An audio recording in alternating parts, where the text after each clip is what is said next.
Welcome to Future Vision Study Center Salem. UG TET Zoology Unit 11 Microbiology and Immunology பார்த்துட்டு இருக்கோம். அதில் இந்த செஷனில் எதை பற்றி டிஸ்கஸ் பண்ண போகிறோம் அப்படின்னா RIA ரேடியோ இம்யூனோ எஸ்ஏ அந்த வெஸ்டர்ன் பிளாட் பற்றி எலாபரேட்டாக பார்க்கலாம்.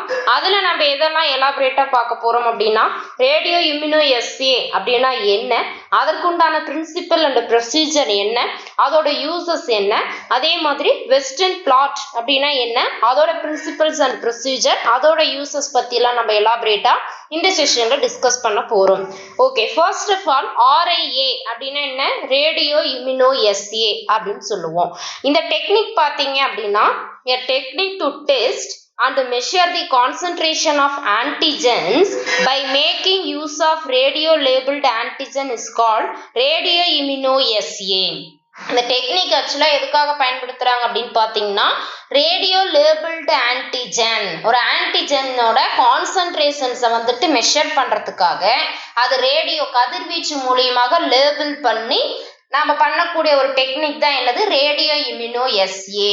இப்போ எப்படி வந்துட்டு என்சைம் லிங்க்டு எலைசாவில் பார்த்தீங்கன்னா ஆன்டிபாடியை வந்துட்டு நம்ம லேபிள் பண்ணுவோம். அதாவது இம்யூனோ ஃப்ளோரசன்ஸ் டெக்னிக்லாம் பார்த்தீங்கன்னா ஆன்டிபாடியை வந்துட்டு டிடெக்டேஷன் பண்ணுறதுக்காக சீரமில் இருக்கக்கூடிய ஆன்டிபாடியை நம்ம என்ன பண்ணுவோம், லேபிள் பண்ணுவோம்.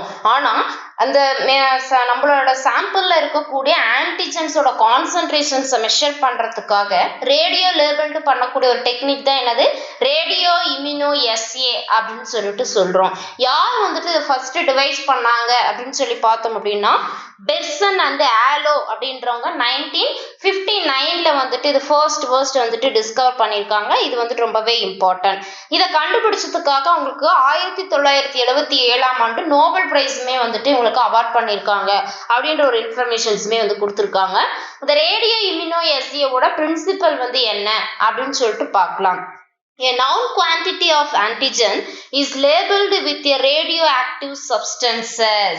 அதாவது நான் குவான்டிட்டினா அப்போ எவ்வளோ ஆன்டிஜன்ஸ் வந்துட்டு அதில் இருக்கு அப்படின்றது நமக்கு தெரியும்.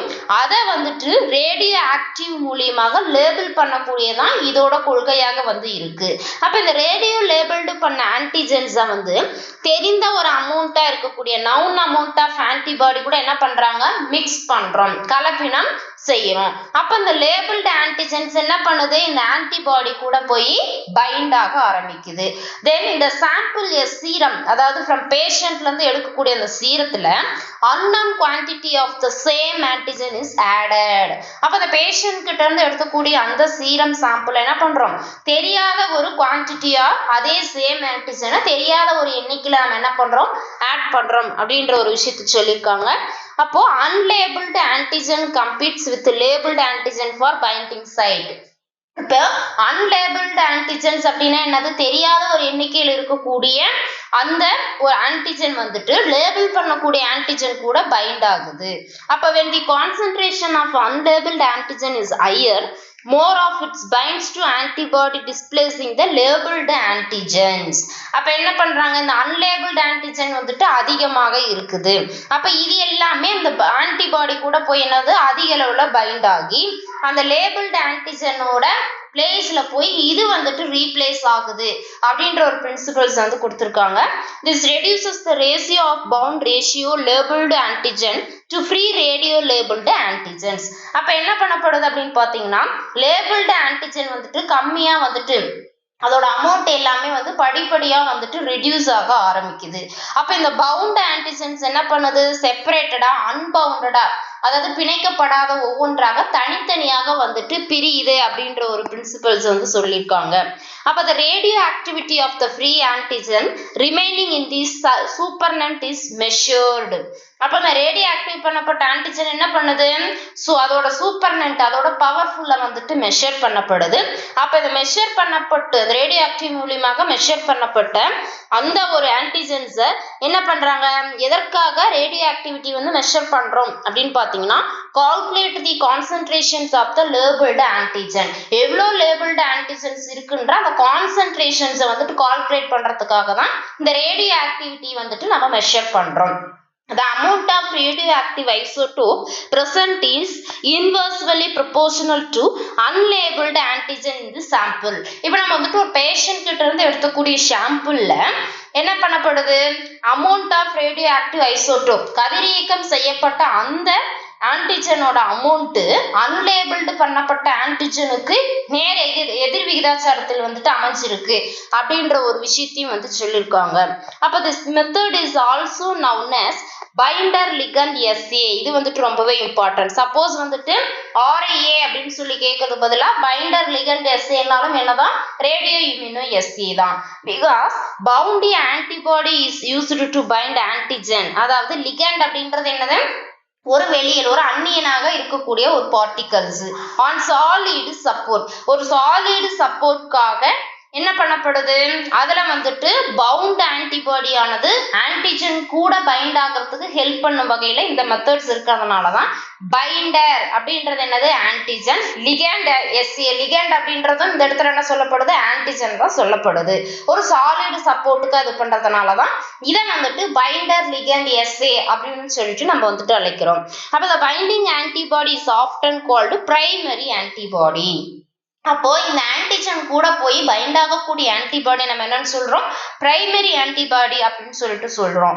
அப்ப the RIA can measure the very minute concentration of antigen even up to 10 to -12 gram in a liter of sample. அப்ப இந்த ரேடியோ இம்யூனோ எஸ்ஏ என்ன பண்ணுது, ரொம்ப வந்துட்டு சிறிய அளவில் இருக்கக்கூடிய ஆன்டிஜென்ஸ் கூட மெஷர் பண்ணக்கூடிய கெப்பாசிட்டி இந்த மெத்தட்ஸ்க்கு வந்துட்டு இருக்கு அப்படின்ற ஒரு விஷயத்தையும் சொல்லியிருக்காங்க. அதாவது இதோட ப்ரொசீஜர் என்ன அப்படின்னு சொல்லிட்டு பார்க்கலாம். இதுல என்னென்ன ஸ்டெப்ஸ் வந்துட்டு இன்வால்வ்மெண்ட் ஆகுது அப்படின்னு சொல்லிட்டு பார்ப்போம். Sample antigen is injected into a mouse and then its blood is taken after 4 hours. இப்போ வந்துட்டு ஒரு சுண்டெலியை நம்ம வந்து எடுத்துட்டு அந்த சாம்பிள்ல வந்துட்டு என்ன பண்றோம், அந்த சாம்பிள்ல இருக்கக்கூடிய ஆன்டிஜனை அதுல இன்ஜெக்ட் பண்றோம். அதுக்கப்புறம் இன்ஜெக்ட் பண்ணதுக்கு அப்புறம் 4 மணி நேரத்துக்கு அப்புறம் அதுல இருந்து ஒரு பிளட் சாம்பிள்ஸை நம்ம எடுக்கிறோம். அப்ப அந்த பிளட்டை வந்துட்டு சென்ட்ரிஃபியூஸ் பண்ணி அதுல இருக்கக்கூடிய செல்ஸ் எல்லாமே ரிமூவ் பண்ணலாம். லார்ஜர் சைஸ்ல இருக்கக்கூடிய புரோட்டீன்ஸ், அதுல இருக்கக்கூடிய செல்ஸ் எல்லாத்தையுமே வந்துட்டு நம்ம ரிமூவ் பண்றோம். அதற்காக தான் என்ன பண்ணப்படுது, சென்ட்ரிஃபியூஸ் வந்துட்டு பண்ணப்படுது. அப்ப ரிமைனிங் இருக்கிறதா வந்துட்டு ஆன்டி சீரம். இதை யூஸ் பண்ணி, இது எதற்காக யூஸ் பண்றாங்க, பிரைமரி ஆன்டிபாடியாக பயன்படுத்துவதற்காக இந்த ஆன்டி சீரமானது பயன்படுத்தப்படுகிறது. A known quantity of target antigen is labeled with radioactive isotope. அதாவது இதை வந்துட்டு டியூட்டிரான் அப்படின்னு சொல்லிட்டு சொல்லுவோம். H3 or iodine 125. அப்போ ஒரு தெரிந்த அளவு இருக்கக்கூடிய ஒரு டார்கெட் ஆன்டிஜென்ஸை வந்துட்டு என்ன ஐசோடோப் மூலியமாக மோஸ்டா வந்துட்டு என்ன ரேடியோ ஆக்டிவ் வந்து யூஸ் பண்ணுவாங்க அப்படின்னு பாத்தீங்கன்னா டியூட்டிரான் சொல்லக்கூடிய H3யும், அதிகமா பாத்தீங்கன்னா அயோடின் 125 தான் வந்துட்டு அதிகமா ஐசோடோப்காக வந்து பயன்படுத்துவாங்க. சரி, ரேடியோ ஆக்டிவாக வந்து பயன்படுத்துவாங்க அப்படின்னு சொல்லிட்டு நம்ம பார்க்கலாம்.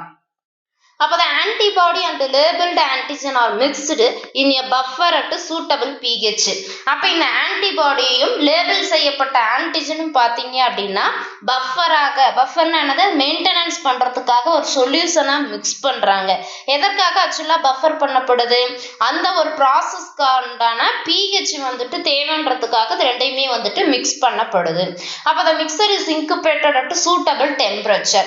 அப்போ இந்த ஆன்டிபாடியும் லேபிள் பண்ணப்பட்ட ஆன்டிஜனும் கலந்த கரைசலை இன்குபேட் பண்றதுக்காக, அடை காப்பதற்காக உகந்த வெப்பநிலையிலும் வந்துட்டு அந்த சாம்பிள் ஆனது வைக்கப்படுது.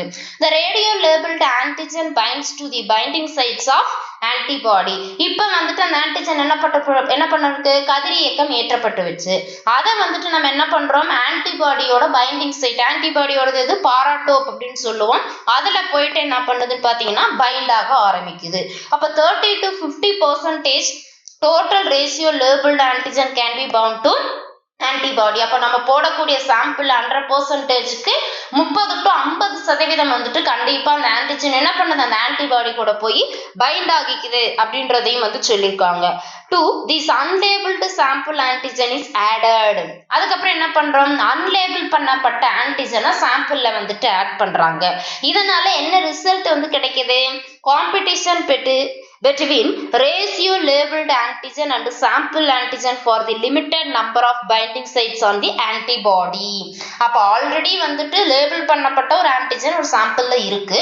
இந்த சிச்சுவேஷன்ல நம்ம அன்லேபிள் பண்ணப்பட்ட ஒரு ஆன்டிஜன்ஸ் அந்த சாம்பிள்ல நம்ம ஆட் பண்ணும் பொழுது அப்ப ஆன்டிஜன் அப்படின்னாவே என்னது ஆன்டிபாடி கூட கண்டிப்பா வந்துட்டு பைண்ட் ஆகும். அப்ப இந்த ரேடியோ லேபிள் பண்ணப்பட்டதும் அன்லேபிள் பண்ணப்பட்ட ஆன்டிஜனும் நான் தான் போய் பைண்ட் பண்ணுவேன் இல்ல நான் தான் பைண்ட் பண்ணணும் அதுங்களுக்குள்ள ஒரு போட்டியானது அங்க காம்படிஷன்ஸ் ஆனது ஏற்படுது. ஏன்னா என்னது ஆன்டிபாடியில பாத்தீங்கன்னா ஆன்டிஜன் வந்துட்டு நம்ம அன்லிமிட்டடா வந்துட்டு நம்ம இன்செர்ட் பண்ணனாலும் அதுல இருக்கக்கூடிய ஆன்டிபாடி ஒரு லிமிட்டடா தான் இருக்கும். அப்படிங்கும் போது அந்த பைண்டிங் சைட்டுக்கு உண்டான நம்பர்ஸ் வந்துட்டு ரொம்ப லிமிட்டடா இருக்கிறதுனால அதுங்களுக்குள்ள வந்துட்டு ஒரு காம்படிஷன்ஸ் வந்துட்டு ஏற்படுது. The amount of radio-labeled antigen bound to antibody increases as the concentration of unlabeled antigen increases. அப்ப இந்த மாதிரி இருக்கக்கூடிய சிச்சுவேஷன்ஸ்ல ரேடியோ லேபிள் பண்ணப்பட்ட ஆன்டிஜன் ஆன்டிபாடி கூட பைண்ட் ஆகிறது ரொம்பவே குறைக்கப்படுது.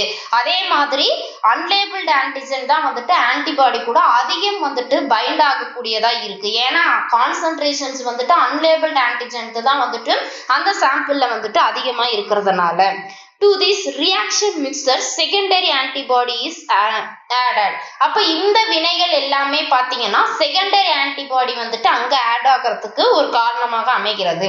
அப்ப the sample antigen is injected into a rabbit and his blood is after taken 4 hours. First வந்து மவுஸ்ல இன்ஜெக்ட் பண்ணாங்க.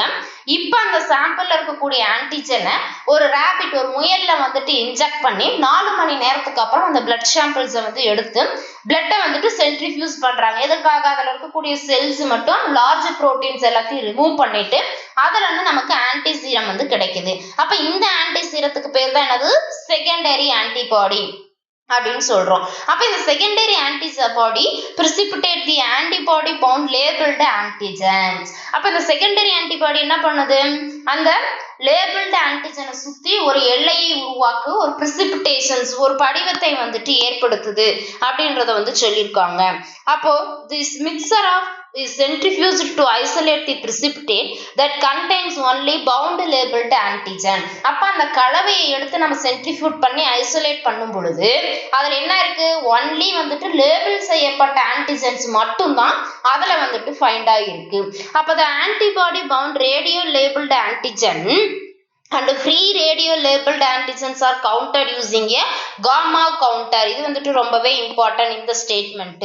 அப்போ ரேடியோ லேபிள் பண்ணப்பட்ட ஆன்டிஜனையும் அன்லேபிள்டு பண்ணப்பட்ட அதான் ஃப்ரீ ரேடியோ லேபிள்டு ஆன்டிஜன்ஸ்னா அதுதான் வந்துட்டு இது. அதை வந்துட்டு நம்ம என்ன பண்றோம் அப்படின்னா அப்போ ரேடியோ லேபிள் ஆன்டிபாடியையும் ஃப்ரீ லேபிள்டு ஆன்டிபாடிஸையும் கவுண்ட் பண்றதுக்காக நம்ம என்னது இப்போ யூஸ் பண்றோம் காமா கவுண்டர் வந்துட்டு யூஸ் பண்றோம். A standard curve is generated using a set of labeled standard with known concentrations. அப்ப இப்போ வந்துட்டு என்ன பண்ணப்படுது ஒரு ஸ்டாண்டர்டான கர்வ் வந்துட்டு ஃபார்ம் ஆகுது. இப்போ இது எதற்காக பயன்படுத்துறாங்க அப்படின்னா லேபிள்டு ஸ்டாண்டர்டா கான்செப்ட் அந்த லேபிள் செய்யப்பட்ட ஆன்டிஜன் ஓட கான்சென்ட்ரேஷன்ஸை வந்துட்டு ஒரு செட் ஆஃப் லேபிள்டு ஆன்டிஜன்ஸை வந்துட்டு ஸ்டாண்டர்டா இருக்கிறதுக்கான ஒரு கர்வ் வந்து ஃபார்ம் ஆகுது. இது மூலியமா the amount of antigen in the test sample is calculated using the standard curve. அப்ப இந்த ஒரு ஸ்டாண்டர்டைஸ்டு கர்வ் மூலியமாக அந்த டெஸ்ட் பண்றதுக்கு எடுக்கப்பட்ட சாம்பிள்ல எவ்வளவு அமௌண்ட் ஆஃப் ஆன்டிஜன்ஸ் வந்துட்டு இருக்கு அப்படின்றத வந்துட்டு நம்மளால கால்குலேட் பண்ணிக்க முடியும் அப்படின்றத சொல்லியிருக்காங்க. அப்ப என்னென்ன ஸ்டெப்ஸ் வந்துட்டு இதுல இன்வால்வ்மெண்ட் ஆகுது அப்படின்னு சொல்லிட்டு பார்க்கலாம். ஃபர்ஸ்ட் ஆஃப் ஆல் ஒரு சாம்பிள் ஆன்டிஜன்ஸ் எடுத்துக்கிறோம். அதை வந்துட்டு என்ன பண்றாங்க மவுஸ்ல வந்துட்டு இன்ஜெக்ட் பண்றோம். அப்புறம் அந்த பிளட்ல வந்துட்டு இருக்கக்கூடிய cells and large proteins remove பண்றதுக்காக சென்ட்ரிஃபிகேஷன் பண்ணப்படுது. அதுக்கப்புறம் நமக்கு அதுல ரிமைனிங் இருக்கிறது ஆன்டி சீரம் அப்படின்னு சொல்லிட்டு சொல்லுவோம். அதுதான் இப்போதைக்கு நமக்கு பிரைமரி ஆன்டிபாடியா ஒர்க் ஆக போகுது. அதுக்கப்புறம் இந்த ஆன்டி சீரத்துல லேபிள் பண்ணப்பட்ட ஆன்டிஜன்ஸை வந்துட்டு ஆட் பண்ணி இப்போ இந்த ஆன்டிபாடியும் இந்த லேபிள் பண்ணப்பட்ட ஆன்டிஜனும் சேர்ந்து ஒரு காம்ப்ளெக்ஸா வந்துட்டு ஃபார்ம் ஆகுது. இந்த சிச்சுவேஷன்ஸ்ல அன்லேபிள் பண்ணப்பட்ட ஆன்டிஜன்ஸை வந்துட்டு அந்த சாம்பிள்ல ஆட் பண்றோம். இப்பவும் என்ன ஆகுது அப்படின்னா ஆன்டிபாடி லேபிள்டு ஆன்டிஜன் காம்ப்ளெக்ஸும் plus antibody plus unlabelled antigen காம்ப்ளெக்ஸ்னு சொல்லிட்டு இரண்டுமே ஏன்னா அதுவும் வந்துட்டு பைண்ட் ஆகலாம் இதுவும் பைண்ட் ஆகிறதுக்கு வாய்ப்புகள் இருக்கு. இந்த ரெண்டு காம்ப்ளெக்ஸும் வந்துட்டு உருவாக ஆரம்பிக்குது. இந்த சிச்சுவேஷன்ஸ்ல என்ன பண்ணப்படுது precipitate the antigen bound labeled antigen. அதாவது அதுக்கப்புறம் இந்த ரெண்டு லேபிள்டு ஆன்டிஜன் காம்ப்ளெக்ஸும் ஆன்டிபாடி லேபிள்டு ஆன்டிஜன் காம்ப்ளெக்ஸும் ஆன்டிபாடி அன்லேபிள்டு ஆன்டிஜன் காம்ப்ளெக்ஸும் உருவான சுச்சுவேஷன்ஸ்ல சேம் ஆன்டிஜன்ஸை ஒரு ரேபிட்ல வந்து இன்ஜெக்ட் பண்ணி ஆஃப்டர் 4 ஹவர்ஸ்க்கு அடுத்து அந்த பிளட் சாம்பிள்ஸ் எடுத்து சென்ட்ரிஃபியூஸ் பண்ணி அதில் இருக்கக்கூடிய செல்ஸ் மற்றும் லார்ஜ் ப்ரோட்டீன்ஸை வந்துட்டு ரிமூவ் பண்ணி ஒரு ஆன்டி சீரம்ஸாக நம்ம வந்துட்டு அதை எடுத்து செகண்டரி ஆன்டிபாடியை நம்ம வந்து என்ன பண்ணலாம் அதை மேக் பண்ணுறோம். இப்போ வந்துட்டு அந்த என்ன பண்ணப்படுது அந்த செகண்டரி ஆன்டிபாடியில வந்துட்டு லேபிள் பண்ணப்பட்ட ஆன்டிஜென்ஸை வந்துட்டு நம்ம அது பண்ணும் பொழுது பைண்ட் ஆகி ஒரு precipitate வந்துட்டு ஏற்படுது. இதனால சூப்பர்னன்ட் அண்ட் பெல்லட் அப்படின்னா என்னன்னு பார்த்தீங்கன்னா ஒரு வீல் படிவம் மற்றும் அதிக பொட்டான்சியலா இருக்கக்கூடிய ஒரு காம்ப்ளெக்ஸும் வந்துட்டு ஃபார்ம் ஆகுது. இப்போ வந்துட்டு நம்ம ரேடியோ ஆக்டிவிட்டி அதாவது காமா கவுண்டர் வச்சு அந்த ரேடியோ ஆக்டிவிட்டி மூலியமாக ஐசோடோப் பண்ணி நாம வந்துட்டு மெஷர் பண்றோம்.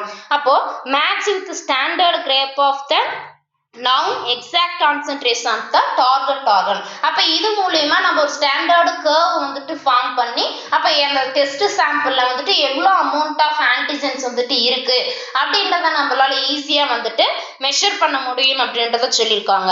அப்ப இந்த ஃப்ளோ சார்ட்ஸ் வந்துட்டு நம்ம பார்த்துக்கிட்டோம் அப்படின்னாவே இந்த ஈஸியா அந்த ரேடியோ இம்யூனோ எஸ்சிஓவோட ப்ரொசீஜர் வந்துட்டு நமக்கு ஈஸியாக அண்டர்ஸ்டாண்ட் ஆகிக்கும். இது வந்துட்டு ரொம்பவே இம்பார்ட்டன்ட். அப்போ ரேடியோ இம்யூனோ எஸ்சி அப்படின்றத வந்துட்டு ஒரு டயக்ராமேட்டிக்காக பார்க்கணும் அப்படின்னா இப்போ லேபிள்டு ஆன்டிஜன் என்னத்துல மோஸ்ட்லி பார்த்தீங்கன்னா அயோடின் 125 அதில் தான் வந்துட்டு லேபிள் பண்ணுவாங்க. லேபிள் பண்ணப்பட்ட ஆன்டிஜன் அப்போ ரேடியோ லேபிள் பண்ணப்பட்ட ஆன்டிஜன் ஆன்டிபாடி கூட பைண்ட் ஆகி ஒரு பிரைமரி ஆன்டிபாடி அன்லேபிள்டு சாம்பிள் நம்ம சொன்னோம் இல்லையா அது கூட ஃபார்ம் ஆகுது. அப்புறம் செகண்டரி ஆன்டிபாடி அப்புறம் ரேபிட்ல எல்லாம் இன்ஜெக்ட் பண்ணி கடைசியா வந்துட்டு அந்த சாம்பிள்ல எவ்வளோ ஆன்டிஜென்ஸ் வந்துட்டு இருக்கு அப்படின்றத நம்ம வந்துட்டு மெஷர் பண்ணுவோம். அதுதான் வந்துட்டு டயக்ராமேட்டிக்கா கொடுத்துருக்காங்க.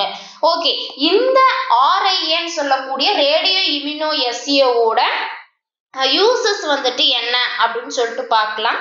The minute amount of hormones present in the blood can be measured by RIA. இது வந்துட்டு ரொம்பவே இம்பார்ட்டன்ட். ஏன்னா லாஸ்ட் பிஜிடிஆர்பி எக்ஸாம்ஸ்ல இந்த கொஸ்டின்ஸ் வந்துட்டு கேட்டிருந்தாங்க. ஓகேங்களா?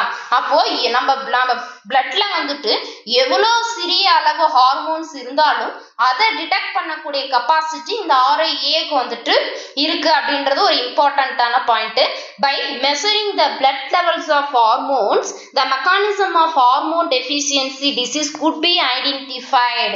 அதோட மட்டும் இல்லாம நம்ம பிளட்ல இருக்கக்கூடிய ஹார்மோன்ஸோட லெவலை வச்சு அந்த எந்த ஹார்மோன்ஸ் வந்துட்டு குறைபாடாக இருக்கு, அதாவது ஏதோட ஹார்மோன்ஸ் அப்படின்றது ஒவ்வொன்றும் ஒரு செப்பரேட்டான ஒரு மெக்கானிசம்ஸ் வந்துட்டு செய்யக்கூடியது. அதனால ஏற்படக்கூடிய அந்த குறைபாட்டினால என்னென்ன டிசீஸ் வருது அப்படின்றதையும் டிடெக்ட் பண்றதுக்காக இந்த RIA வந்துட்டு ரொம்பவே யூஸ்ஃபுல்லா இருக்கு. இந்த யூசஸ் எல்லாமே வந்துட்டு நல்லா ஞாபகம் வச்சுக்கோங்க. இதுல இருந்து வாய்ப்பு இருக்கு கொஸ்டின்ஸ் கேட்கறதுக்கு. அப்ப RIA is used to measure the concentration of particular antigen in tissue extract and biological fluids. அதோட மட்டும் இல்லாம இப்ப நம்ம டிஷ்யூஸ்ல இருந்து ஏதாவது ஒரு ஃப்ளூயிடை வந்துட்டு எடுக்கிறோம், இல்ல வந்துட்டு ஒரு பிளட் சீரம்ஸோ இல்ல வந்து ஒரு ஸ்பைனல் ஃப்ளூயிடு இது ஏதோ வந்து சம்திங் எடுக்கிறோம் அப்படின்னா அந்த பயாலஜிக்கல் ஃப்ளூயிட்ஸ்ல இருக்கக்கூடிய பர்டிகுலர் ஆன்டிஜென்ஸோட செறிவை வந்துட்டு கண்டுபிடிக்கிறதுக்கும் இந்த RIA வந்துட்டு யூஸ்ஃபுல்லா இருக்கு அப்படின்றத சொல்லியிருக்காங்க.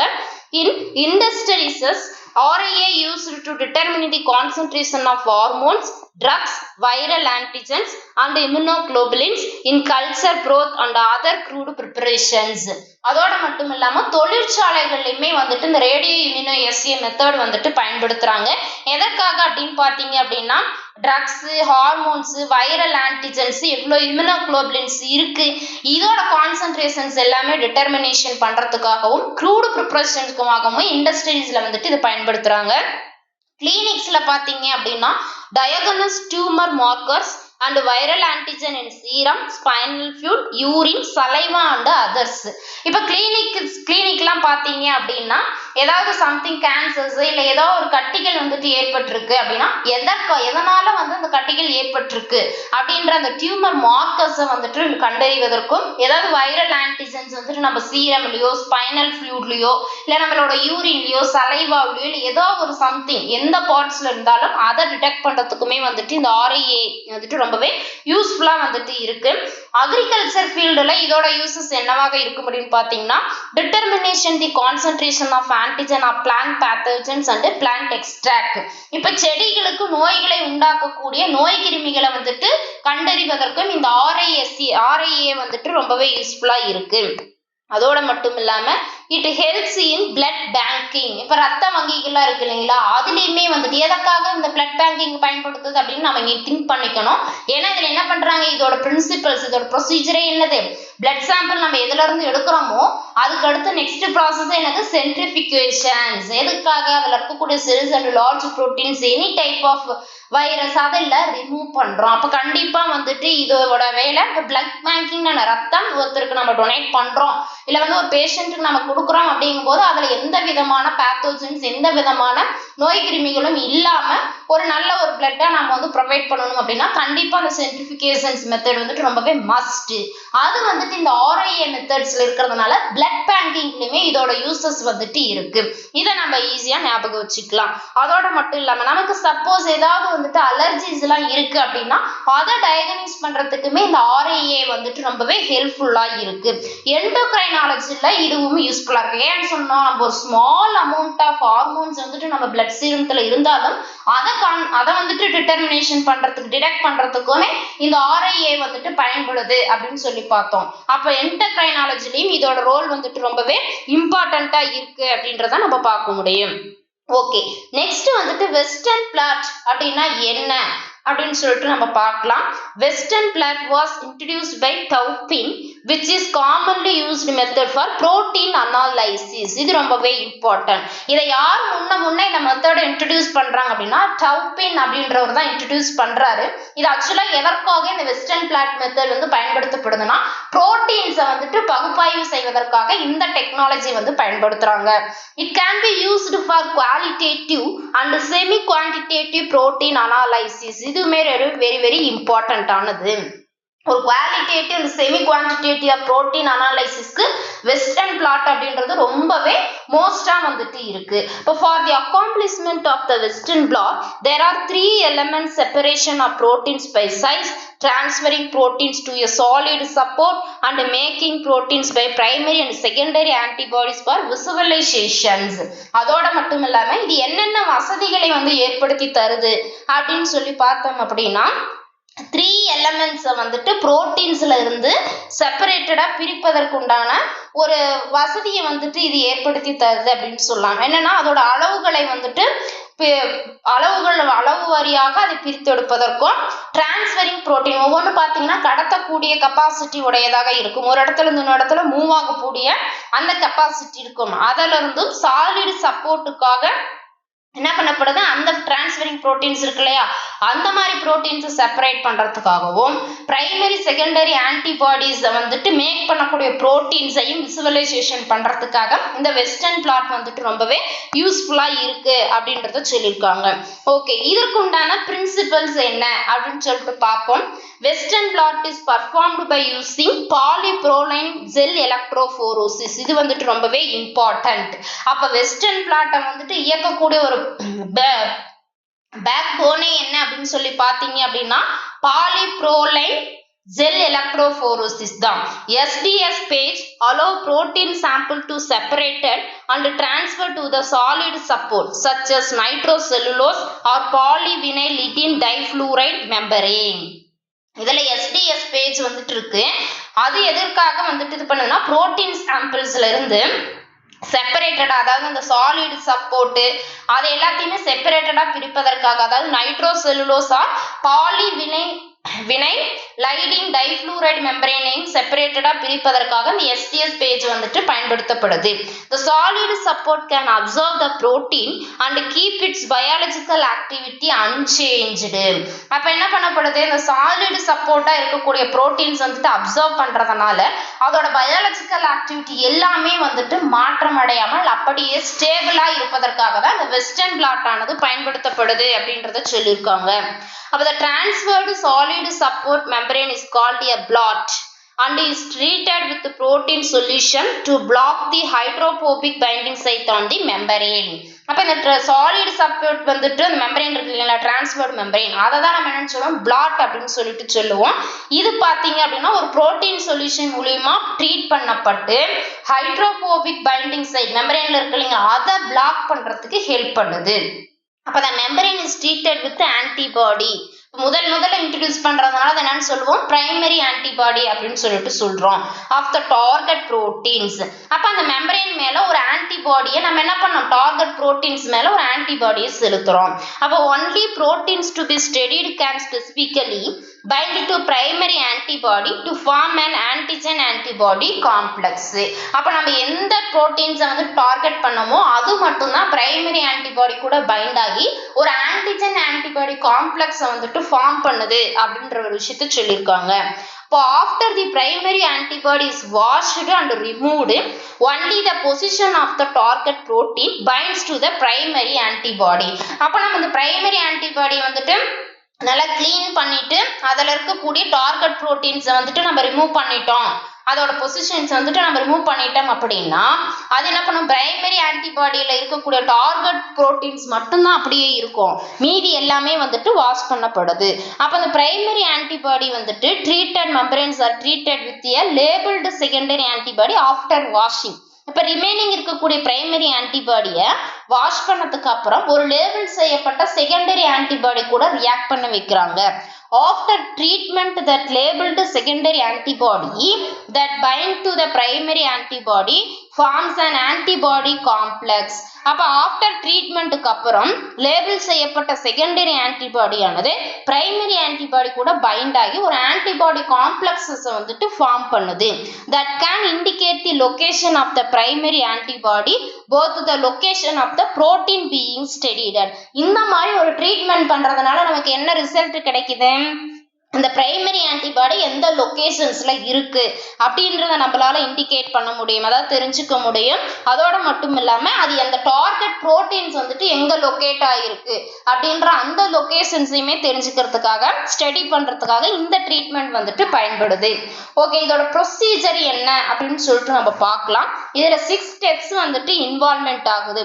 என்னென்ன அப்படின்னு சொல்லி பார்த்தீங்கன்னா sample preparations, gel electrophoresis, protein transfer, blocking, antibody incubations and proteins detection and visualisation சொல்லக்கூடிய ஒரு 6 ஸ்டெப்ஸ் வந்துட்டு இங்க இன்வால்வ்மெண்ட் ஆகுது. இப்போ ஒவ்வொன்றும் எந்த மாதிரி வந்து ஒர்க் பண்ணுது அப்படின்னு சொல்லிட்டு நம்ம பார்க்கலாம். அதுல first of all sample preparation. Proteins can be extracted from different sample.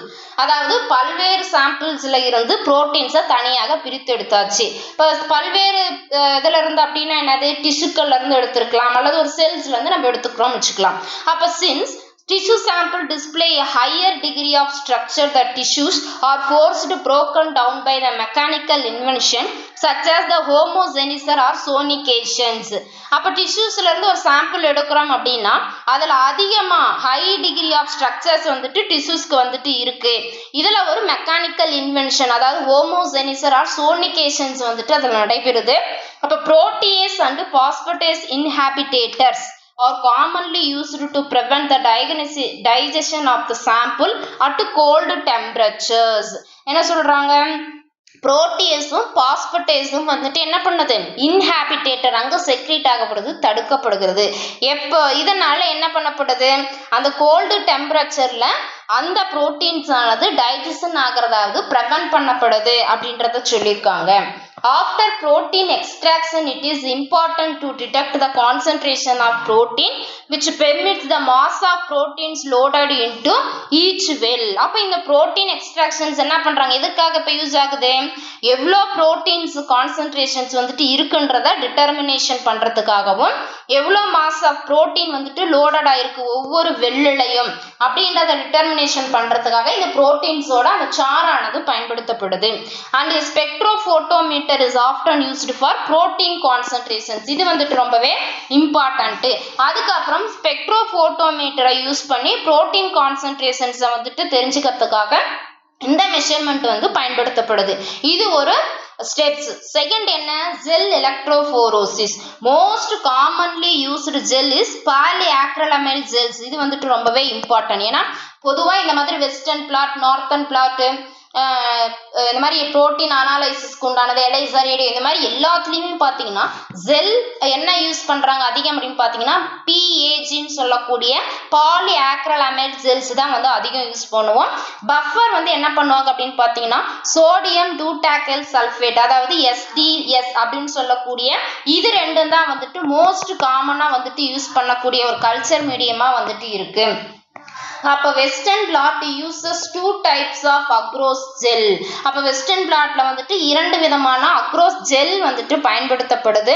Stacking gel that is used for concentrate all proteins in one band and separating gel, அதாவது ஸ்டாக்கிங் ஜெல்பா அது எதற்காக யூஸ் ஆகுது, ஒரு பேண்ட்ல இருக்கக்கூடிய அனைத்து புரோட்டீன்ஸோட கான்சென்ட்ரேஷன்ஸையும் டிட்டர்மினேஷன் பண்றதுக்காக ஸ்டாக்கிங் ஜெல் வந்து பயன்படுது.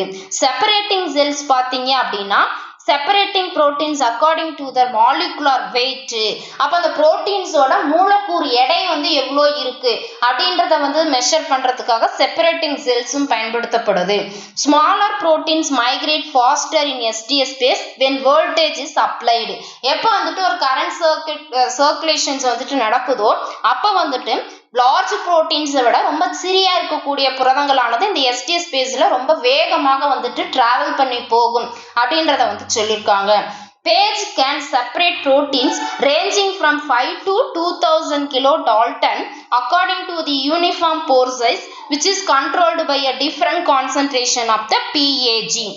அப்போ இந்த பேஜ் என்ன பண்ணுது 5ல இருந்து 2000 கிலோ டால்டன் வரைக்கும் இருக்கக்கூடிய புரோட்டீன்ஸை செப்பரேட்டடாக பிரிக்கக்கூடிய கெப்பாசிட்டி இந்த பேஜுக்கு வந்துட்டு இருக்கு. அதாவது எப்படி பிரிக்கும், எல்லாமே யூனிஃபார்ம் போர் சைஸ், ஒரே மாதிரியாக வந்துட்டு ஒரு துகள் சைஸில் வந்துட்டு செப்பரேட்டடாக பிரியுது. எல்லாமே பார்த்தீங்கன்னா டிஃப்ரெண்ட் PAG பாலி ஆக்ரலமைட் ஜெல் மூலம் அந்த கான்சென்ட்ரேட் மூலியமாக யூனிஃபார்ம் போர் சைஸ்ல வந்துட்டு செப்பரேட்டடா பிரிக்கப்படுது அப்படின்றத வந்து சொல்லியிருக்காங்க. இதுதான் வந்துட்டு ஜெல் எலக்ட்ரோஃபோரோசிஸ்க்கு உண்டான method. Stacking gels, separating gel. High molecular weight வந்துட்டு மேல வந்துட்டு இருக்கு, லோ மாலிகுலர் வெயிட் வந்துட்டு செப்பரேட்டடா தனியா வந்துட்டு பிரிக்கப்படுது. But typically separating gels are made in 5%, 8%, 10, 12 or 50%. எவ்வளோ வந்துட்டு செப்பரேட்டிங் ஜெல்ஸ் வந்துட்டு அந்த மெத்தட்ஸ்ல யூஸ் பண்றாங்க, 5ல இருந்து 15% வந்துட்டு யூஸ் பண்றாங்க. when we choose இப்போ தேர்ட் வந்து பார்த்தீங்க அப்படின்னா புரோட்டீன் டிரான்ஸ்ஃபரு. இப்போ ஆஃப்டர் செப்பரேட்டிங் புரோட்டீன் ஜெல் எலக்ட்ரோபோரோசிஸ் மூலிமா அந்த ப்ரோட்டீன்ஸ் வந்துட்டு செப்பரேட்டடாக பிரிக்கிறோம். எதற்காக, அந்த செல்லுக்குள்ளே வந்துட்டு மூவ் பண்ணுறதுக்காக அந்த மெம்பரேனுக்கு ஒரு சாலிட் சப்போர்ட்டாக இருந்து அந்த ஆன்டிபாடி டிடெக்ட் பண்ணுறதுக்கு உண்டான ப்ரோட்டீன்ஸ் வந்து மேக் பண்ணுறதுக்காக. அப்போ இதில் இந்த டிரான்ஸ்ஃபரிங் ப்ரோட்டீன்ஸில் மெயின் மெத்தடே என்னது, எலக்ட்ரோ பிளாக்கிங் தான். இது எதற்காக ஆக்சுவலாக யூஸ் பண்ணுறாங்க, எலக்ட்ரிக் ஃபீல்டு ஓரியன்டட் பெர்பெண்டிகுலர், அதாவது ஒரு எலக்ட்ரிக் ஒரு கரண்ட்டை வந்துட்டு அதில் செட் பண்ணி அந்த ஜெல்லுக்குள்ளார அந்த புரோட்டீன்ஸை புல் அவுட் பண்ணி அந்த ஜெல்லுல இருந்து அந்த புரோட்டீன்ஸை மெம்பரேனை நோக்கி மூவ் பண்றதுக்காக இந்த புரோட்டீன் டிரான்ஸ்ஃபர் மெத்தட்ஸ் ஆனது பயன்படுத்தப்படுது. It can be done semi-dry or wet conditions. While wet conditions are usually more reliable as slightly dry out the gel. அப்போ ஒரு வெட் கண்டிஷன்ஸ்ல என்ன பண்ணப்படுது, கொஞ்சமா வந்துட்டு இந்த ஜெல் வந்து பயன்படுத்தப்படுது. அந்த ஃபிகர்ஸ் கீழே வந்துட்டு ஒரு பிக்சர் வருது, அதில் காமிக்கிற மாதிரி இப்போ இந்த மெம்பரேன் கடையில் அந்த மெம்பரேன்ஸ் வந்துட்டு ஒரு ஜெல்லும் ஃபில்டர் பேப்பருக்கும் இடையில வந்துட்டு பிளேஸ் பண்ணப்படுது. பார்க்கறதுக்கு ஒரு சாண்ட்விச் மாதிரி. ஃபர்ஸ்ட் வந்துட்டு ஒரு ஃபைபர் பேடு, அதாவது ஒரு ஸ்பாஞ்ச் மாதிரியும், செகண்ட் வந்துட்டு ஃபில்டர் பேப்பர்ஸ், தேர்ட் வந்து ஜெல்லு, அதுக்கப்புறம் மெம்பரேன், அதுக்கப்புறம் ஃபில்டர் பேப்பர், அதுக்கப்புறம் ஃபைபர் பேடுன்னு சொல்லக்கூடிய ஸ்பாஞ்சு. இதை வந்துட்டு வச்சு பார்க்கறதுக்கு வந்துட்டு ஒரு சாண்ட்விச் மாதிரியே வந்துட்டு இதை வந்துட்டு மேக் பண்றாங்க. பாருங்க, sponge, filter paper, blotting membrane, gel, filter papers and sponge அப்படின்னு சொல்லிட்டு இந்த மாதிரி வந்துட்டு மேக் பண்றாங்க. ஃபோர்த் வந்து என்னன்னு சொல்லி பார்த்தீங்க அப்படின்னா பிளாக்கிங். பிளாக்கிங் அப்படின்றது ஒரு இம்பார்ட்டண்ட்டான ஸ்டெப். எதுல, வெஸ்டர்ன் பிளாட்ல. இது வந்துட்டு ரொம்பவே இம்பார்ட்டன்ட். எதற்காக அப்படி இம்பார்ட்டன்டான ஸ்டெப் அப்படின்னு சொல்றோம்னா, to prevent antibodies from binding to membrane non specifically. மெம்பரேன்ல இருக்கக்கூடிய ஆன்டிபாடிஸ் ஆனது நான் ஸ்பெசிபிக், அதாவது குறிப்பிடாத தன்மையில போய் பைண்ட் ஆகாம அதை பிளாக் பண்ணக்கூடிய ஒரு ஸ்டெப் தான் என்னது, blocking step. Most commonly used typical blockers are BSA and non-fat dry milk. இது ரொம்பவே important. அப்போ blocking agents எதை வந்து அதிகமாக பயன்படுத்துறாங்க? BSA அதுவும் non-fat dry milk தான் அதிகம் வந்துட்டு பயன்படுத்துறாங்க. அதாவது bovine serum albumin and non-fat dry milk. When the membrane is placed in the dilute solution of protein, the protein attached to all places in the membrane where the target proteins are not attached in this way, the noise in final product of the western blot can be reduced and result in clear result. அப்போ இந்த dilute சொல்யூஷன்ஸ்ல இந்த proteins வந்து place பண்ணதுக்கு அப்புறம் எல்லா பிளேசஸ்லயுமே இந்த மெம்பரேன்ஸ்ல போய் இந்த புரோட்டீன் வந்துட்டு அட்டாச் ஆக ஆரம்பிச்சிருச்சு. இப்போ நாம டார்கெட் பண்ணப்பட்ட புரோட்டீன்ஸ் மட்டும் நாட் அட்டாச் ஆக மாட்டோம். அதுக்கு பேர் என்னது? நாய்ஸ்ன்னு சொல்லுவோம். அப்போ ஃபைனல் ப்ராடக்டா இந்த வெஸ்டர்ன் பிளாட் என்ன பண்ணுது? அதை ரெடியூஸ் பண்ணி கிளியரான ஒரு ரிசல்ட்டையுமே வந்துட்டு கொடுக்குது அப்படின்றத வந்து சொல்லியிருக்காங்க. அதுக்கடுத்து பார்த்தீங்கன்னா antibody incubation. After blocking the primary antibody binds to target protein when the primary antibody is incubated with the membrane. blocking அப்புறம் என்ன பண்றாங்க? primary antibody-ய target proteins கூட என்ன பண்றாங்க? பைண்ட் பண்ண வைக்கிறாங்க. அதுக்கப்புறம் அதை இன்குபேட் பண்றாங்க, மெம்பரேன்ல வச்சு அதை இன்குபேட் பண்றாங்க. அப்போ the choice of primary antibody depends on the antigen to be detected. அப்ப என்ன பண்ணுது? இந்த பிரைமரி ஆன்டிபாடி வந்துட்டு அது தேவையான ஆன்டிஜென்ஸை வந்துட்டு டிடெக்ட் பண்றாங்க. அப்போ அந்த மெம்பரேன்ஸை வந்துட்டு வாஷ் பண்ணி antibody buffer solution is helpful for minimising background and removes unbound antibodies. அப்போ அந்த மெம்பரேன்ஸை வந்துட்டு வாஷ் பண்ணி ஆன்டிபாடி பஃபர் சொல்யூஷன்ஸ்குள்ள வாஷ் பண்றதுனால என்ன ஹெல்ப்ஃபுல்லா இருக்கு? அந்த பேக்ரவுண்ட் வந்துட்டு மினிமைஸ் பண்ணப்பட்டு அன்பவுண்டடா இருக்கக்கூடிய ஆன்டிபாடிஸ் எல்லாமே ரிமூவ் பண்ணப்படுது. அப்போ after rinsing the membrane, the membrane is exposed to the specific enzyme conjugated secondary antibody. அப்ப இந்த membrane வந்துட்டு rinsing பண்ணதுக்கு அப்புறம் ஒரு specific enzymes கொண்டு secondary antibody கூட conjugate பண்றாங்க. அப்ப when performing secondary antibody incubation, the labeled secondary antibody can bind to the primary antibody which has reacted with target proteins. அப்ப இந்த secondary antibody incubate பண்ணதுக்கு அப்புறம் இந்த labeled secondary antibody என்ன பண்ணுது? primary antibody கூட bind ஆகுது. bind ஆகி அது கூட வந்து target proteins கூட react பண்ண ஆரம்பிக்குது. அப்ப இது வந்து பாத்தீங்கன்னா based on the species of the primary antibody we can choose the appropriate secondary antibody. இது எதை பொறுத்து ரியாக்ஷன்ஸ் வந்துட்டு நடக்கும் அப்படின்னா நாம என்ன ஸ்பீசிஸ் வந்துட்டு அதுக்கு செலக்ட் பண்றோம் அப்படின்றத பேஸ் பண்ணி தான் இது வந்துட்டு அமையும் அப்படின்றதையும் வந்து சொல்லியிருக்காங்க. 6th ஸ்டெப் என்னன்னு பார்த்தீங்க அப்படின்னா proteins detections and visualizations. அப்ப a substrate react with the enzyme that is bound to the secondary antibody to generate colored substances. அப்ப நம்ம வந்துட்டு என்ன பண்றோம்? இந்த ரியாக்ஷன்ஸ்க்குள்ள ஒரு சப்ஸ்ட்ராக்ட வந்துட்டு ஆட் பண்ணி, அதாவது ஒரு என்சைம்ஸ் வந்துட்டு ஆட் பண்ணதும் இந்த செகண்டரி ஆன்டிபாடியானது ஒரு கலர் சப்ஸ்டன்சஸ் தான் வந்துட்டு உருவாக ஆரம்பிக்குது. It enable us to know the densometry and the location of the target proteins. அப்ப இது என்ன பண்ணப்படுது அப்படின்னு பாத்தீங்கன்னா அந்த டார்கெட் புரோட்டீன்ஸை வந்துட்டு enable பண்ணக்கூடிய கெபாசிட்டியை வந்துட்டு அதுக்கு கொடுக்குது. and the size approximations are taken by comparing the protein band to the markers. அப்ப அந்த சைஸ் பாத்தீங்க அப்படின்னா புரோட்டீன் பேண்டுக்கும் அந்த மார்க்கருக்கும் இடையில வந்துட்டு என்ன பண்ணுது? கம்பேர் பண்ணி அது வழியா அந்த சைஸ் வாரிசா வந்துட்டு எடுக்கப்படுது. அப்ப the electro chemoluminescence அதாவது ECL system most common detections method. இது வந்துட்டு ரொம்பவே இம்பார்ட்டன்ட். எலக்ட்ரோ கெமிலூமினன்சன் சிஸ்டம் பார்த்தீங்கன்னா இந்த இதை வந்துட்டு சைஸ் தான் வந்துட்டு அதோட சைஸ் மாலிகுலர் வெயிட் அதை ரிலேட்டடாக வந்துட்டு ப்ரோட்டீன்ஸ் வந்துட்டு செப்பரேட்டடாக டிடெக்ட் பண்ணுறதுக்கு உண்டான ஒரு ஹெல்ப்ஃபுல்லான மெத்தட் அப்படின்னே வந்து சொல்கிறோம். There are several detection systems are available for protein visualization.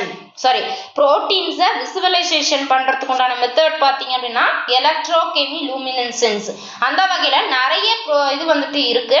என்னென்னு பாத்தீங்கன்னா colorimetric detection, chemiluminescence detections, radio active detections and fluorescent detections method. இதெல்லாமே ரொம்பவே இம்பார்ட்டன்டான ஒரு மெத்தட். இது எல்லாமே புரோட்டீன் விசுவலைசேஷன்ஸ்க்காக யூஸ் ஆகக்கூடியது. அப்ப uses of the western blot. இந்த வெஸ்டர்ன் பிளாட்டோட பயன்கள் வந்துட்டு என்ன அப்படின்னு சொல்லிட்டு பார்க்கலாம். The western blot is commonly used for qualitative detections of proteins and post transitional modifications. Example phosphorylations. அதாவது ஒரு குவாலிட்டேட்டிவ் புரோட்டீன்ஸோட ஒரு குவாலிட்டேட்டிவ் டிடெக்ஷன்ஸ்க்கும் போஸ்ட் டிரான்சிஷனல் மாடிஃபிகேஷன்ஸ்க்கு அப்புறம் இப்போ புரோட்டீன் சிந்தசிஸ்ல ஒரு ஸ்டெப் நம்ம பார்த்துருப்போம். போஸ்ட் டிரான்ஸ்லேஷன் மாடிஃபிகேஷன்ஸ் அதுல ஏற்படக்கூடிய அந்த ஒரு சேஞ்சஸையும் டிடெக்ட் பண்றதுக்காக இந்த வெஸ்டர்ன் பிளாட் வந்துட்டு பயன்படுத்தப்படுது. In addition it also can be used in medical diagnostic. அதாவது HIV ஆர் BSc டெஸ்ட்டுக்கு எல்லாத்துக்குமே பார்த்தீங்க அப்படின்னா இந்த வெஸ்டர்ன் பிளாட்டை வந்துட்டு யூஸ் பண்றாங்க. ஏன்னா ஒரு HIV எய்ட்ஸோட ஒரு முதல் சோதனையே என்னது வெஸ்டர்ன் பிளாட். ஆரம்ப சோதனை வெஸ்டர்ன் பிளாட், இறுதி சோதனை தான் நம்ம வந்துட்டு எலைசா அப்படின்னு சொல்லிட்டு நம்ம வந்து சொல்லுவோம் இல்லையா. அதுக்கடுத்து பார்த்தீங்க அப்படின்னா இதுக்கு ரிலேட்டடாக என்னென்ன கொஸ்டின்ஸ் வந்துட்டு கேட்பாங்க அப்படின்னு சொல்லிட்டு நம்ம பார்க்கலாம். அதில் first question, what is the primary purpose of the western blotting? Western பிளாட்டோட பிரைமரி பர்பஸ் என்ன? புரோட்டீன் டிடெக்ஷன்ஸ் அண்ட் அனாலிசிஸ் தான் அதோடது. புரோட்டீனை வந்துட்டு நம்ம டிடெக்ட் பண்ணணும், கண்டுபிடிக்கணும் ஒரு சாம்பிள்ல, இல்லை அதை வந்து பகுப்பாய்வு செய்யணும், சைஸா மாலிகுலர் வெயிட் இதெல்லாம் பேஸ் பண்ணி நம்ம வந்து தனியாக செப்பரேட்டடாக பிரிக்கணுன்றதுக்காகவே இந்த வெஸ்டர்ன் பிளாட் மெத்தட் வந்து பயன்படுத்துதுன்னு சொன்னோம். அப்போ option C is the correct answer. Second, what is the correct order of steps in a western blot? அப்போ வெஸ்டர்ன் பிளாட்டோட ஸ்டெப் என்ன? A to Z எப்படின்னா ஃபர்ஸ்ட் என்ன பண்ணுவோம், எலக்ட்ரோஃபோரோசிஸ் பண்ணிட்டு அதுக்கப்புறம் ஜெல் மூலியமாக அந்த புரோட்டீன் டார்கெட் புரோட்டீன்ஸை மெம்பரேனை நோக்கி மூவ் பண்றதுக்காக புரோட்டீன் டிரான்ஸ்ஃபர் மெத்தட் பண்ணுவோம். அதுக்கப்புறம் அந்த தேவையில்லாத ஆன்டிபாடி வந்துட்டு இது கூட பவுண்ட் ஆகிறத ப்ரிவென்ட் பண்றதுக்காக பிளாக்கிங் மெத்தட்ஸ் வந்துட்டு அதுலேயும் மோஸ்டா எலக்ட்ரோ பிளாக்கிங் மெத்தட் வந்துட்டு நம்ம யூஸ் பண்ணுவோம். அதுக்கடுத்து ஆன்டிபாடியை வந்துட்டு நம்ம டிடெக்ஷன்ஸ் பண்ணுவோம். ஸோ இந்த ஆர்டர்ல தான் வந்துட்டு என்ன நடக்கும், வெஸ்டர்ன் பிளாட் மெத்தட் வந்துட்டு நடக்கும். அப்போ option B is the correct answer. Third, who developed the technique of radio immunoassay RIA? அந்த மெத்தட்ஸ் வந்துட்டு யார் டெவலப் பண்ணாங்க அப்படின்னு பார்த்தீங்கன்னா பெர்சன் அண்ட் ஆலோ அப்படின்றவங்க தான் வந்துட்டு டெவலப் பண்ணியிருப்பாங்க. இதற்காக 1977ல நோபல் பிரைஸுமே வந்துட்டு இவங்களுக்கு கொடுக்கப்பட்டுச்சு இல்லையா. வாட்சன் கிரிக்லாம் பார்த்தீங்கன்னா டிஎன்ஏவோட டபுள் ஹெலிக்ஸ் மெத்தட்ஸை வந்துட்டு என்ன பண்ணாங்க, மேக் பண்ணாங்க. சாங்கருமே ஆசிஷுவலாக தான். கோலர் மைஸ்டில்லாம் பார்த்தீங்க அப்படின்னா இதை வந்து கண்டுபிடிச்சவங்க ரெஸ்ட்ரிக்ஷன் எண்டோநியூக்ளியஸ் அந்த என்சைம்ஸ் வந்துட்டு கண்டுபிடிச்சவங்க. Okay, fourth question, which of the following is an applications of the RIA? கீழுள்ளவற்றுள் ரேடியோ இம்யூனோஎஸ்ஸியோட பயன்பாடுகள் என்ன? Measuring plasma hormone level. ஆமா, எவ்வளோ ஸ்மால் அமௌண்டா இருந்தாலும் இந்த RIA யூஸ் பண்ணி நம்ம என்ன பண்ணலாம், கண்டுபிடிக்கலாம். இது ஒரு applications. Detection hepatitis B surface antigen. ஆமா, இதுவுமே வந்துட்டு நம்மளால என்ன பண்ண முடியும், அந்த ஹார்மோன்ஸ் டெஃபிஷியன்சினால வரக்கூடிய டிசீஸை நம்மளால டிடெக்ட் பண்ண முடியும்னு நம்ம படித்தோம். அப்போ இதுவுமே வந்துட்டு கரெக்ட் தான். அப்போ ட்ரக்கோட கான்சன்ட்ரேஷன் சாம்பிள்ஸ்ல எவ்வளோ இருக்குன்றதை மெஷர் பண்றதுக்கோ இந்த மெத்தட்ஸ் வந்து பயன்படுத்துறாங்க. அப்போ all of the above is the correct answer. Option D. Fifth question, which radio isotope is most commonly used in RIA? RIAவில் அதிகமாக பயன்படுத்தக்கூடிய ரேடியோ ஐசோடோப் என்னது? அயோடின் 125 தான். அப்போ option B is the correct answer. Sixth, for essays using iodine 125, radioactivity is most appropriately measured with a. அதாவது இப்போ radio active செய்யப்பட்ட அந்த அயோடின் 125 இருக்கு, இதெல்லாம் மெஷர் பண்றதுக்காக அதிக எது யூஸ் பண்ணுவோம், gamma counter with cell detector தான் நம்ம அதிகம் யூஸ் பண்ணணும்னு சொல்லி படிச்சிருந்தோம். Option A is the correct answer. Okay, இந்த செஷன்ல நம்ம எதை பத்தி டிஸ்கஸ் பண்ணலாம் அப்படின்னு பாத்தீங்கன்னா RIA ரேடியோ இம்யூனோஎஸ்ஸேனா என்ன, அதோட பிரின்சிபல் அண்ட் ப்ரொசீஜர், அதோட யூசஸ், அதே மாதிரி வெஸ்டர்ன் பிளாட்னா என்ன, அதோட procedure and principle and uses, இதை பத்தி நம்ம எலாபரேட்டா பார்த்தோம். இதோட இம்யூனாலஜி வந்து கம்ப்ளீட் ஆகுது. ஓகேங்களா? தேங்க்யூ.